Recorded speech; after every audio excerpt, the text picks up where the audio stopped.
I don't like that you made clones of them. You said yourself that we can't handle the Ten Tails. The strength of these two will be useful to us. You said they're similar to Delta. What exactly does that mean? They have versions. The first prototypes should have already achieved their goal, just as you requested.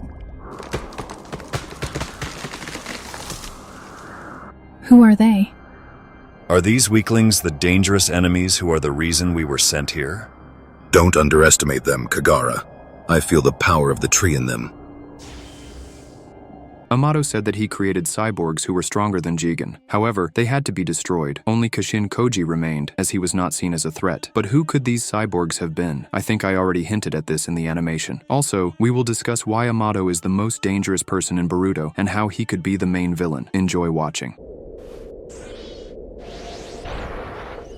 In episode 219 of Boruto, Amado spoke about code. He said that there were other cyborgs stronger than Jigen. This means that they were also stronger than Naruto and Sasuke. One might think that he was referring to Ida and Demon, but they were only some of the cyborgs that needed to be destroyed. And this was all because Ida, after activating omnipotence, wished for everyone to love her, and so it happened. Since then, no one in the world could harm her, except the Otsutsuki. Yes, she is not physically strong enough to defeat Jigen, but if she wished, Ida could gather the entire world around her, the strongest shinobi, and order them to fight against the Otsutsuki, and they would all obey her. This power is dangerous enough, but she also had a younger brother who could reflect any attack directed at him, and that is the only thing we know about him so far. Demon easily defeated Code, who, after unlocking his true power, was supposed to become stronger than Jigen, according to Amado. Though Code might not be the best example since he is currently losing to everyone. A better example is Kawaki, as the techniques he used through karma were also reflected by Demon. This means the boy is capable of fighting the Otsutsuki, and Jigen, being in a weakened state, as his body constantly needed maintenance to prevent it from falling apart, would definitely have lost to Demon. That is why the leader of the organization ordered the destruction of the cyborgs who were stronger than him. And all, except for Ida and her brother, were destroyed. At least, that is what was supposed to happen. Boro, who was carrying out the orders to destroy the cyborgs, hid Ida and her brother. Perhaps he did so because he too fell under the influence of love and could not harm her. But how were Ida and Demon able to be sealed away? We have an answer. Amado. He embeds a shutdown code into all cyborgs, allowing him to control his creations. Even Kawaki, who was not artificially created, has this function. He possesses Otsutsuki's karma, but despite this power, Amado was able to disable him. The same applies to Delta, and the fact that Ada and her brother were placed in a capsule suggests that they too have a shutdown code. This means that any cyborg created or enhanced by Amado has an enforced sleep function, and this raises the question, why, when Code attacked Amado and brought Ida with him, did the scientist not disable them? Code definitely has such a function. However, Amado played the role of a helpless weakling. He activated Code's power, but through manipulation, forced Ida to betray Code, and the girl was sent to Konoha, which resulted in even more cyborgs in the village, whom Amado could manipulate. The scientist acts like a weakling, but everything is going according to his plan. But why was Amado creating the strongest cyborgs? To transfer karma? Ada was not meant to receive karma, nor was Demon. Kashin Koji, a completely artificial human created from Jiraiya's genes, also did not receive karma, and we have an answer. Experiments with technique transfer. Amado tried to transfer Shibai's power to cyborgs, most likely under Jigen's orders, and when he succeeded in transferring very powerful abilities, the scientist simply had to destroy the cyborg. But thanks to this experiment, he knew what kind of power could emerge, or which gene was responsible for which ability. And now the most interesting question, who were those that Jigen ordered to be destroyed? I think, thanks to the animation, you already know what I mean, but let me explain. The first on this list is definitely Hashirama. Because Amado had his genes, Victor even used them to create the divine tree. Therefore, it would not have been difficult for the scientist to create a clone, just like Kashin Koji, but from Hashirama's genes. Such a cyborg would already be incredibly powerful, as he would possess the wood style, be capable of controlling other tailed beasts, and have an enormous chakra reserve. And the attempt to also transfer Shibai's genes to him would have made him unbelievable. The very fact that he was stronger than Jigen was the reason for his destruction. Amado said that he tried to create a clone who would be stronger than Ishiki to defeat him. This means he chose the genes of the strongest shinobi, and who, if not Madara, fits this description, especially with Hashirama's cells. If you watched Naruto, you know that his body remained after Kaguya was sealed, and in Boruto, they never mentioned where it was. However, this does not mean that his genes were not found. It's even scary to imagine how strong Madara's clone could have been, especially with Shibai's genes. His genes could have been found. After all, if they found Jiraiya, whom Kabuto could not retrieve from the ocean floor, then Madara's would have been even easier to find. I don't think Jigen would have allowed Amado to create a clone of Kaguya or her children, but theoretically this possibility cannot be ruled out. However, the most interesting thing about all these experiments is the question, what technique was Ishiki searching for? Amado must have had a reason for transplanting genes into cyborgs to manifest various abilities, and I think that reason was a technique that Ishiki wanted to implant into himself. Perhaps it was an eye technique, because in the battle against Kaguya, when Ishiki lost, we only saw him from the back, and we don't know if he had the Kokugan in that fight or not. But could the power of this eye surpass omnipotence, which can rewrite history, memories, and fulfill any wish? Personally, I think Ishiki was looking for something else, an ultimate power, a technique that would allow him to control his enemies at will. And an Otsutsuki who had reached the divine form and possessed omnipotence would certainly have access to such an ability, a technique that lets its wielder control a person however they want while making the person under its effect believe they are acting of their own free will. Sounds familiar, doesn't it? This leads us to yet another clone who could have been stronger than Ishiki, Shisui Uchiha, whose Mangekyo Sharingan could force anyone to act according to his will, making them believe they themselves wanted to betray someone or follow an order. And I think that such a cyborg could have developed a similar ability to Shibai, allowing him to subjugate everything to his will. I believe that techniques manifest due to genetic predispositions to certain abilities. Jiraiya himself always followed the path of prophecy, a future that might or might not come to pass, and how ironic it is that his clone, Kashin Koji, ended up with the ability of foresight. And if Shibai possesses the omnipotence technique, capable of rewriting the consciousness of all living people, then a weaker version of it, strongly resembling Shisui's technique, must also exist, allowing the user to influence a chosen individual. That's why I believe that Shisui was one of the cyborgs meant to be eliminated. Yes, we can go straight to madness and list all the powerful characters from Naruto, since, thanks to Amado, a clone could be made from any shinobi, from Kaguya to Itachi, but that would break the balance, so most likely only a few significant characters were involved, and I think that the first trio could have been Madara, Hashirama, and Shisui, but they were destroyed, and now we won't be able to see them in the Boruto anime. Or will we? I'm hinting to you that Amado is not as simple as he seems. Everything happening is part of his plan. Boro didn't destroy Ada and her brother not only because he was in love with her, it was also part of Amado's plan because he needed Ada. But how does this scientist have such knowledge about the future? How could he have devised this entire plan? The answer is right on the surface, the very technique that Kashin Koji now possesses. He knows exactly what will happen and when it will happen. This leads to two conclusions. First, Koji is still working for Amado, and his ability to see the future awakened long ago, not during his battle with Ishiki. The scientist knows everything that will happen, and he's simply playing the role he must play to ensure things unfold in his favor. The second option is that Amado transplanted the same ability into himself. The scientist has enhanced himself, though we don't know how, and the experiments on cyborgs who developed abilities prove that he knows exactly how to transfer powers. The cyborgs he destroyed had awakened certain techniques, and thanks to these studies, he now knows precisely how to obtain the ability he needs. That's why he didn't disable Code, but instead restored his power. He didn't eliminate Ida. On the contrary, he invited her to the village because, through her, he could manipulate Kawaki even more effectively. Amado knows the future, and is deliberately steering events toward an outcome that benefits him. And the appearance of Kashin Koji, who might now disrupt his plans, was also a possibility he foresaw. That's why he ordered Jiraiya's clone to die in battle against Ishiki. And Koji most likely saw all of this, but he cannot speak about it. Otherwise, events would deviate from the plan, leading to an entirely different future. Even Jura, who is the Ten Tails, behaves very strangely. He seems more like a scientist than a regular tailed beast. Because of this, I lean toward the idea that Amado knew everything that would happen and played his role to bring about the most beneficial future, where he becomes a god. We know that Shibai's body was in Jigen's organization, but now it's gone. Who has his genes? Most likely the scientist. That's why Amado is not who he wants to appear to be. Now, back to the cyborgs. There is a high probability that not only Ida and Demon survived, but someone else as well. They may appear in the future. Besides that, we shouldn't forget the fact that the shinobi world is threatened by destruction because of the Ten Tails. And right now, Amado is in very good standing with the Hidden Leaf Village. He might offer help in the form of new cyborgs who could turn the tide of battle. This means that we might possibly see old characters again, even Madara and Hashirama. But in my opinion, the best option would be Hashirama, since his genes have never been fully explained, and we could finally learn why they are so powerful. We might also get an explanation for the origins of his Sage Mode and how it connects to the Ten Tails. And we shouldn't forget about other characters whom we've never seen in Naruto before, but who could now be introduced as new ones. I'll be waiting for your thoughts in the comments. I'd love to discuss this topic with you. I'd appreciate it if you left a like and subscribe to the channel. Good luck to everyone.